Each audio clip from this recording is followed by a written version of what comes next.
भगवान जब कभी भी आपकी प्रॉब्लम को बढ़ाता है उससे पहले वो आपकी पावर को बढ़ा देता है। हमारी जिंदगी में हमारी औकात से बड़ी प्रॉब्लम हमें कभी नहीं दी जाती, राइट। आपकी जिंदगी में वही प्रॉब्लम आते हैं जिनको आप सॉल्व कर सकते हैं, और जिस इंसान की प्रॉब्लम बड़ी नहीं हो रही उसकी औकात भी नहीं बढ़ रही। फॉर एग्जाम्पल, आज से 5 साल पहले आपको 5,000 रुपए का प्रॉब्लम होता था और आज भी आपको 5,000 रुपए का प्रॉब्लम होता है, तो आपकी औकात बढ़ी है? आज से 5 साल पहले आप 5,000 रुपए मांगते थे किसी से कि दे दो अगले महीने दे दूंगा, और 5 साल बाद भी तुम्हें 5,000 की प्रॉब्लम आ रही है। जिसके प्रॉब्लम बड़े नहीं हुए उसकी औकात भी बड़ी नहीं हुई, याद रखिए। प्रॉब्लम बड़ा होगा तो औकात बड़ी होगी। अगर मेरे प्रॉब्लम बड़े नहीं हो रहे तो मेरी औकात भी बड़ी नहीं हो रही। अगर आपके प्रॉब्लम उतरे ही हैं तो आपकी औकात भी उतरी है साहब। एक माँ जिससे 20 किलो वजन नहीं उठता था वो क्यों 30 किलो उठाने का प्रयास करेगी? लेकिन जब अपना बेटा ही मिनी ट्रक के नीचे दब गया तो जो 20 किलो नहीं उठा सकते थे उसने ट्रक उठा दिया। इसे कहते हैं संकल्प की ताकत। इसे कहते हैं एक विचारवाद की अवस्था।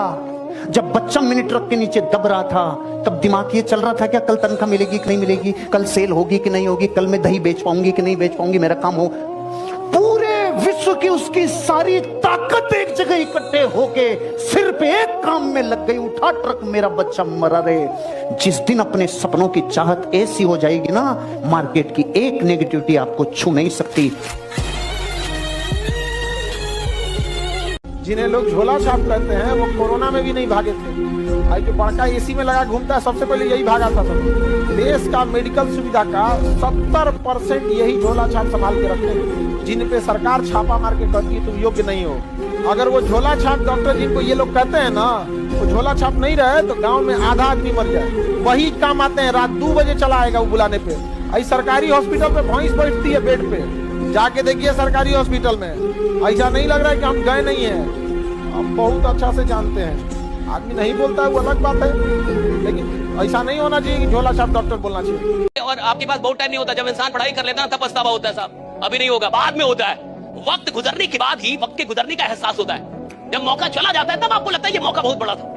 तो जब जिंदगी आपसे मौका छीन लेगी तब आपको लगेगा कि मुझे उस समय पढ़ लेना चाहिए। और किसी का भी पीछा करते रहेंगे ना साहब, वो जिंदगी में नहीं मिलेगा। जब आप जिंदगी में खुद पे मेहनत करेंगे, एक दिन दुनिया आपका पीछा करती है। आप जहां जाते लोग आपसे मिलना चाहते हैं, right. People want to meet you, people want to see you, right. People want to have clicks with you, right. It's all about working on yourself. जब आदमी खुद पे मेहनत करता है ना साहब, तो जो चीजें उसे नहीं भी मिलनी थी वो भी मिलती है, जिसको नहीं भी आना था वो भी आता है। It's all about working on yourself. अमीर जिस काम से बनते हैं हमें उसी काम से नफरत है।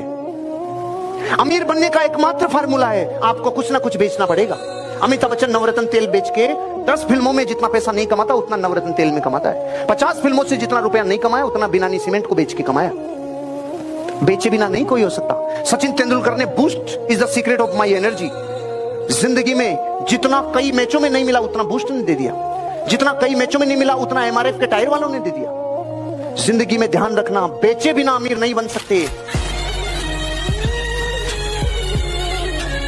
दुनिया में 2 चीज बहुत भारी होती है, एक बाप के कंधे पर बेटे की अर्थी, और दूसरा बस्ता उठाने की उम्र में जब घर की जिम्मेदारियां उठानी पड़ती है, तो उससे भारी दुनिया में कुछ नहीं होता। 2 चीज बहुत मुश्किल। जब बोर्ड का एग्जाम होता है तो रिजल्ट आता है, देखा आपने? बोर्ड का 10th का बोर्ड रिजल्ट आता है, तो आपने गांव में देखा होगा कि ऐसे बच्चे जो सेकंड डिवीजन आएगा, सेकंड डिवीजन, वो डीजे बजवाते हैं, और जिसका 90 से ऊपर आया वो रो रहा है 90, और जो सेकंड डिवीजन आया है वो डीजे बजवा रहा है, और पूरे गांव वालों को लग रहा है कितना नालायक लड़का ये। बताओ भला, सेकंड डिवीजन पे डीजे कौन बजवाता है? और वो डीजे बजवा रहा है, नाच कर रहा है, और पैसा कम है, वरना ऑर्केस्ट्रा मंगवाता, चीयर लीडर्स बुलवाता, पैसा नहीं उसके बाद डीजे से संतोष कर रहा है वो। आपको लग रहा है कितना नालायक है? नालायक नहीं है साहब, क्योंकि जब उसने एग्जाम दिया था उसको पूरा पता था वो फेल हो जाएगा। सेकंड डिवीजन आ गया साहब, क्यों नहीं बजाएगा डीजे? ऐसा ही कुछ लीडर्स के साथ होता है। जब वो काम करने आते हैं उनको विश्वास ही नहीं होता कि वो 20, 30, 40, 50 हजार भी कमा पाए, और अचानक 1.5 लाख कमाने लगा। अब वो डीजे बजा रहा है। हर बच्चे के बैग में, चाहे किसी भी सब्जेक्ट का बच्चा हो, अगर उसने 10th पास कर ली, उसके बैग में ये पुस्तक डाल दो जिसका नाम है रिच डैड पुअर डैड। ये बुक पढ़ने के बाद मां कसम मैं आपको एक चीज कहता हूं, आप भारत के 130 करोड़ लोगों से अलग सोचने लग जाओगे, डायरेक्शन अलग हो जाएगा, आप व्यक्ति अलग हो जाओगे। आपको फाइनेंशियल एजुकेशन लेनी होगी, और ये एजुकेशन लेने के बाद मैं आपको एक चीज कह सकता हूं, आपके भीतर वो आदमी पैदा होगा जो एंटरप्रेन्योर होगा।